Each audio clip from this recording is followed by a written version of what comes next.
Friends, നിങ്ങളുടെ ലൈഫിൽ നിങ്ങൾ അഡിക്ഷൻസ്, തെറ്റായ ശീലങ്ങൾ, അതുമൂലമുണ്ടാകുന്ന നെഗറ്റീവായിട്ടുള്ള സിറ്റുവേഷൻസ് ഇതിലൂടെയൊക്കെ കടന്നുപോയിക്കൊണ്ടിരിക്കുകയാണോ? യാതൊരു വിധത്തിലുള്ള മാറ്റങ്ങളും നിങ്ങളുടെ ലൈഫിലേക്ക് നിങ്ങൾക്ക് കൊണ്ടുവരാൻ സാധിച്ചിട്ടില്ലേ? ജസ്റ്റ് ഇപ്പോൾ ഒന്ന് ചിന്തിച്ച് നോക്കുക. ഇതുപോലെ തന്നെ നിങ്ങളുടെ ലൈഫ് പോവുകയാണെങ്കിൽ ഒരു 2 വർഷം കഴിഞ്ഞാലും ഇതേ നിങ്ങൾ തന്നെയായിരിക്കും അവിടെ ഉണ്ടായിരിക്കുക. സോ ഈ ഒരു നിമിഷം മുതൽ നിങ്ങളിൽ മാറ്റമുണ്ടാകുമ്പോൾ മാത്രമേ നിങ്ങൾ ആഗ്രഹിച്ച ആ ഒരു ലൈഫിലേക്ക് നിങ്ങൾക്ക് എത്താൻ സാധിക്കുകയുള്ളൂ. സോ ഇന്നത്തെ ഒരു വീഡിയോയിൽ ഞാൻ നിങ്ങളുമായിട്ട് ഷെയർ ചെയ്യാൻ പോകുന്നത് എങ്ങനെ നമ്മളിലുള്ള തെറ്റായിട്ടുള്ള ശീലങ്ങളൊക്കെ ഇല്ലാതാക്കി നമ്മൾ ആഗ്രഹിച്ച ഒരു ലൈഫിലേക്ക് എത്തിച്ചേരാൻ സാധിക്കുമെന്നുള്ളതാണ്. ഈ ഒരു വീഡിയോ നമ്മൾ ചെയ്യുന്നത് breaking the habit of being yourself, rewire change your brain ഈ പുസ്തകങ്ങളെ അടിസ്ഥാനമാക്കിയാണ്. Number 1, use your emotional fire. Just ഇപ്പോൾ നിങ്ങളുടെ ലൈഫിനെ ഒരു കാറായിട്ട് ഇമാജിൻ ചെയ്യുക. ആ ഒരു കാറിൽ 2 പേര് ഇരിക്കുന്നുണ്ട്, സെൽഫ് കോൺഷ്യസും ഓട്ടോമാറ്റിക് സെൽഫും. ഈ ഒരു സെൽഫ് കോൺഷ്യസ് എപ്പോഴും വളരെ ലോജിക്കായിട്ടായിരിക്കും ചിന്തിക്കുക. ഇനി ഒരു ഓട്ടോമാറ്റിക് സെൽഫ് എന്നുള്ളത് ഈ ഒരു ലോജിക്കിനെ കംപ്ലീറ്റ്ലി മാറ്റി വെച്ചുകൊണ്ട് നമ്മളുടെ ഇമോഷൻസിന് അനുസരിച്ചിട്ടായിരിക്കും ചിന്തിക്കുക. പലപ്പോഴും നമ്മൾ ചിന്തിക്കുന്ന ഒരു കാര്യമായിരിക്കും നമ്മുടെ ലൈഫ് എന്നുള്ള ഈ ഒരു കാറിനെ നിയന്ത്രിക്കുന്നത് അത് വളരെ കൺട്രോൾഡ് മൈൻഡ് സെറ്റുള്ള സെൽഫ് കോൺഷ്യസ് ആണ് എന്നുള്ളത്. ബട്ട് അങ്ങനെയൊന്നുമല്ല. 90% നമ്മളെ കൺട്രോൾ ചെയ്തുകൊണ്ടിരിക്കുന്നത് നമ്മളുടെ ഓട്ടോമാറ്റിക് സെൽഫാണ്. ഈ ഒരു ഓട്ടോമാറ്റിക് സെൽഫ് എന്നുള്ളത് നമ്മൾ നേരത്തെ പറഞ്ഞതുപോലെ നമ്മളുടെ ഇമോഷൻസിനനുസരിച്ചിട്ട് അതിന് തോന്നിയ രീതിയിലായിരിക്കും നമ്മുടെ ലൈഫിനെ മുന്നോട്ട് കൊണ്ടുപോവുക. നമ്മുടെ ഫാമിലിയുടെ ഫുൾ റെസ്പോൺസിബിലിറ്റി അത് നമ്മളുടെ കയ്യിലാണെന്ന് അറിഞ്ഞിട്ടും അതൊന്നും കാര്യമാക്കി എടുക്കാതെ സോഷ്യൽ മീഡിയാസിൽ വെറുതെ ടൈം സ്പെൻഡ് ചെയ്യുന്നത്, തെറ്റായിട്ടുള്ള വീഡിയോസുകൾ കാണുന്നത്, റീൽസ്, ഷോർട്സ് ഇങ്ങനെയൊക്കെ കണ്ട് നമ്മുടെ ടൈമിനെ നമ്മൾ വെറുതെ വേസ്റ്റ് ചെയ്യുന്നതൊക്കെ ഈ ഒരു ഓട്ടോമാറ്റിക് സെൽഫിൻ്റെ പ്രവർത്തനം മൂലമാണ്. ഇവിടെ നിന്ന് തന്നെ നമ്മളെ സെൽഫ് കോൺഷ്യസ് ഉപയോഗിച്ചുകൊണ്ട് ചിന്തിക്കില്ല. ഇനി അഥവാ ചിന്തിച്ചാലും നമ്മളെടുക്കുന്ന ആക്ഷൻസിൽ യാതൊരു വിധത്തിലുള്ള മാറ്റങ്ങളും ഉണ്ടാകില്ല. കാരണം മനുഷ്യൻ എന്നുള്ളത് റോബോട്ടൊന്നുമല്ല. ലോജിക്ക് ഉപയോഗിച്ചിട്ട് പ്രവർത്തിക്കുന്നതിനേക്കാളും മനുഷ്യർ ഏറ്റവും കൂടുതൽ പ്രവർത്തിക്കുക അവരുടെ ഇമോഷൻസിനെ ബേസ് ചെയ്തിട്ടാണ്. സോ നമ്മളിലുള്ള തെറ്റായിട്ടുള്ള ശീലങ്ങളെയൊക്കെ ഇല്ലാതാക്കണമെങ്കിൽ നമ്മൾ ലോജിക്കലായിട്ട് ചിന്തിക്കുന്നതിനേക്കാളും ഇമോഷണൽ വേയിൽ ചിന്തിക്കണമെന്നുള്ളതാണ് ഓഥർ ഇവിടെ പറയുന്നത്. കാരണം നമ്മൾ ചെയ്യുന്നൊരു കാര്യം ലോജിക്കലി അത് തെറ്റാണെന്ന് അറിയാമെങ്കിൽ പോലും അതിനെ നമുക്ക് പൂർണ്ണമായിട്ട് നിർത്താൻ സാധിക്കണമെങ്കിൽ വളരെ സ്ട്രോങ് ആയിട്ടുള്ള ഒരു ഇമോഷണൽ ട്രിഗർ അവിടെ ഉണ്ടായിരിക്കണം. ഒരു എക്സാമ്പിൾ പറയുകയാണെങ്കിൽ 2012 IPL സീസൺ എന്നുള്ളത് വിരാട് കോഹ്ലിയെ സംബന്ധിച്ചിടത്തോളം വളരെ മോശപ്പെട്ട ഒരു സീസൺ ആയിരുന്നു. അങ്ങനെ ഒരു മാച്ചിൽ ഔട്ടായി വന്ന് വളരെ നിരാശയോട് കൂടി വിരാട് കോഹ്ലി തൻ്റെ ഡ്രസ്സിംഗ് റൂമിലുള്ള കണ്ണാടിയിലേക്ക് ഒന്ന് നോക്കിയപ്പോഴാണ് അദ്ദേഹത്തിന് ഒരു കാര്യം മനസ്സിലാക്കാൻ സാധിച്ചത്. ഒരു ഇൻ്റർനാഷണൽ ക്രിക്കറ്റർക്ക് വേണ്ട യാതൊന്നും തന്നെ തൻ്റെ ബോഡിയിൽ ഇല്ല എന്നുള്ളത്. അതായത് ആ ഒരു സമയത്ത് വിരാട് കോഹ്ലി അത്യാവശ്യം ഫാറ്റി ആയിട്ടുള്ള ഒരാളായിരുന്നു. അതുമാത്രമല്ല, അദ്ദേഹം ഒരു കാര്യം കൂടി ശ്രദ്ധിച്ചു. താൻ ബാറ്റ് ചെയ്യാൻ വരുമ്പോഴൊക്കെ ഓപ്പോസിറ്റ് ടീമിലുള്ള പ്ലെയേഴ്സ് തന്നെ വെറും ഒരു ആവറേജ് പ്ലെയർ മാത്രമായിട്ടാണ് കാണുന്നത് എന്നുള്ളത്.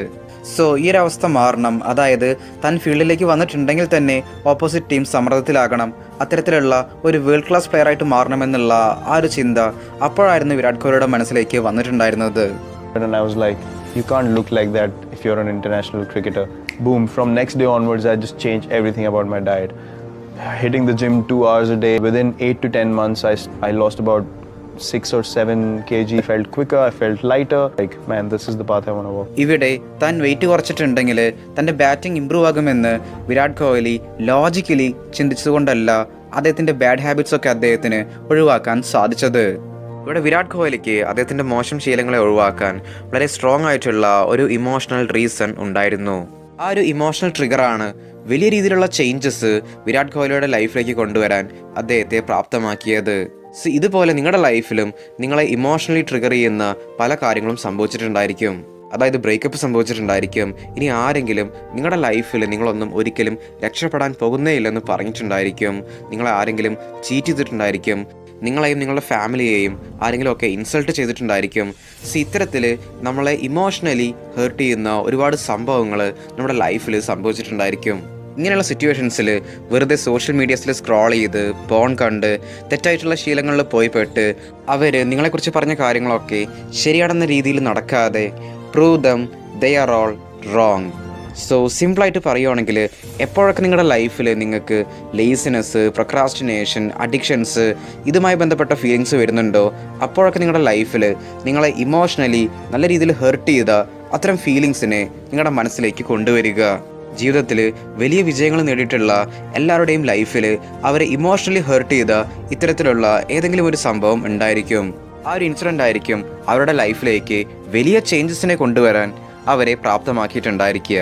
Number 2, don't change, just replace. ഒരിക്കൽ ഓദർ 16 വയസ്സ് മാത്രം പ്രായമുള്ള നല്ല രീതിയിൽ സ്മോക്കിങ്ങിന് അഡിക്റ്റഡ് ആയിട്ടുള്ള ഒരു ചെറുപ്പക്കാരനെ മീറ്റ് ചെയ്യാൻ ഇടയായി. താൻ ഇത്തരത്തിൽ സ്മോക്കിങ്ങിന് അഡിക്റ്റഡ് ആവാനുള്ള കാരണം ആ ഒരു ചെറുപ്പക്കാരൻ പറഞ്ഞത്, താൻ നല്ല രീതിയിൽ തൻ്റെ അമ്മയിൽ നിന്ന് കെയറിങ്ങും സപ്പോർട്ടും ഒക്കെ പ്രതീക്ഷിക്കുന്നുണ്ട്, പക്ഷേ അതൊരിക്കലും തനിക്ക് കിട്ടാറില്ല. അറ്റ്ലീസ്റ്റ് താൻ സ്മോക്ക് ചെയ്യുന്നത് കണ്ടിട്ടെങ്കിലും തൻ്റെ അമ്മ വന്ന് തന്നെ വഴക്ക് പറയുകയും അവരിൽ നിന്ന് കിട്ടേണ്ട സ്നേഹവും പരിചരണയും തനിക്ക് കിട്ടുമെന്ന് പ്രതീക്ഷിച്ചുകൊണ്ടാണ് സ്മോക്ക് ചെയ്യുന്നത് എന്നുള്ളതാണ് ആ ഒരു ചെറുപ്പക്കാരൻ പറഞ്ഞത്. ഇവിടെ നമ്മൾ നോക്കുകയാണെങ്കിൽ ആ ഒരു ചെറുപ്പക്കാരൻ ആ ഒരു ബാഡ് ഹാബിറ്റിലേക്ക് പോയതിന് ഒരു റീസൺ ഉണ്ട്. ഇത്തരത്തിൽ നമ്മളും ഏതെങ്കിലും ഒരു ബാഡ് ഹാബിറ്റിനോട് അഡിക്റ്റഡ് ആയിട്ട് മാറാനുള്ള ഒരു കാരണം എന്താണെന്ന് വെച്ചാൽ അത് നമ്മളുടെ ഏതോ ഒരു ആഗ്രഹത്തെ നിറവേറ്റി തരുന്നുണ്ട്. എക്സാമ്പിളായിട്ട് പറയുവാണെങ്കിൽ നിങ്ങളിപ്പോൾ പോൺ വീഡിയോസ് കാണുമ്പോൾ അതിൽ നിന്ന് നിങ്ങൾക്ക് ഒരു പ്ലഷർ ലഭിക്കുന്നുണ്ട്. ഇതുപോലെ ഷോർട്സ്, റീൽസ് ഇതിനോടൊക്കെ നമ്മൾ അമിതമായിട്ട് അഡിക്റ്റഡ് ആയിട്ട് മാറാനുള്ള കാരണം ഇതൊക്കെ നമ്മളുടെ റിയാലിറ്റിയെ മറക്കാൻ സഹായിച്ച് ഒരു ടെമ്പററി സ്ട്രെസ് റിലീഫ് നമുക്ക് നൽകുന്നുണ്ട്. സോ നമ്മളിലുള്ള ബാഡ് ഹാബിറ്റ്സ് ഒക്കെ നമ്മളുടെ ഏതൊരു ആഗ്രഹത്തെ നിറവേറ്റി തരുന്നുണ്ട്. സോ ഓദറിലൂടെ പറയുന്ന ഒരു കാര്യം എന്താണെന്ന് വെച്ചാൽ നിങ്ങളുടെ ഏതെങ്കിലും ഒരു ആഗ്രഹം ഒരു ബാഡ് ഹാബിറ്റ് നിറവേറ്റുന്നുണ്ടെങ്കിൽ ഇനി മുതൽ അതിനു പകരം ആ ഒരു ആഗ്രഹം നിറവേറ്റാൻ സഹായിക്കുന്ന ഗുഡ് ഹാബിറ്റിനെ നിങ്ങൾ കണ്ടെത്തണം എന്നുള്ളതാണ്. ഉദാഹരണമായിട്ട് പറയുവാണെങ്കിൽ നിങ്ങൾക്കിപ്പോൾ പോൺ വീഡിയോസ് കാണുമ്പോൾ ഒരു ഗുഡ് ഫീൽ ലഭിക്കുന്നുണ്ടെങ്കിൽ ഇനി എപ്പോഴൊക്കെ പോൺ കാണണമെന്ന് തോന്നുന്നുണ്ടോ അപ്പോഴൊക്കെ കോൾഡ് ഷവർ ചെയ്യുകയോ അല്ലെങ്കിൽ നോർമൽ വാട്ടറിൽ കുളിക്കുകയോ ചെയ്യുക. ഇതുപോലെ തന്നെ ഇപ്പോൾ സ്ട്രെസ്സ് വന്നിട്ടുണ്ടെങ്കിൽ വെറുതെ നിങ്ങൾ സോഷ്യൽ മീഡിയാസിൽ സ്ക്രോൾ ചെയ്തിരിക്കുന്ന ഒരാളാണെങ്കിൽ ഇനി മുതൽ നിങ്ങളുടെ സ്ട്രെസ്സിനെ നല്ല രീതിയിൽ ഉറങ്ങിയോ അല്ലെങ്കിൽ മെഡിറ്റേറ്റ് ചെയ്തോ കുറയ്ക്കുക.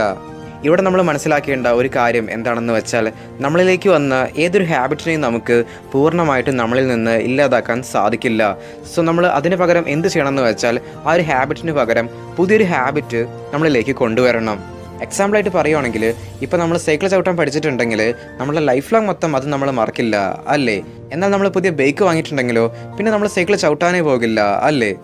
ഇതുപോലെ നിങ്ങളിലുള്ള ഒരു മോശം ഹാബിറ്റിനെ നല്ല ഹാബിറ്റ് വെച്ചുകൊണ്ട് റീപ്ലേസ് ചെയ്യുക. Number 3, B mindful about your life. ഇപ്പോൾ നിങ്ങൾ ആരാണെന്ന് ചോദിച്ചിട്ടുണ്ടെങ്കിൽ നിങ്ങൾക്കതിന് 2 രീതിയിൽ ആൻസർ ചെയ്യാൻ സാധിക്കും.